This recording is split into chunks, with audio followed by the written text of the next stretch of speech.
భారతదేశంలోకి అక్రమ చొరబాటుదారులను తీసుకొచ్చేటటువంటి వాళ్ళని పట్టుకునేటటువంటి వ్యవహారాలని ఓ పక్కన ఉత్తరప్రదేశ్ యాంటీ టెర్రరిస్ట్ స్క్వాడ్ సీరియస్గా చేస్తోంది.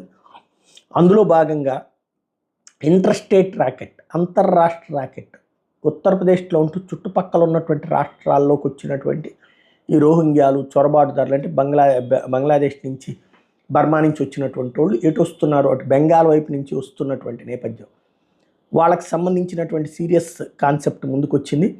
రోహింగ్యా, బంగ్లాదేశీ ఇతర వాళ్ళకి ఇండియాలోకి రాగానే తగినటువంటి ఓటర్ ఐడీలు, ఇతర ఐడి కార్డులు అరేంజ్ చేసేటటువంటి కింగ్ పిన్ ఒక వ్యక్తితో పాటుగా 8 మంది సభ్యుల ముఠాని అరెస్ట్ చేశారు.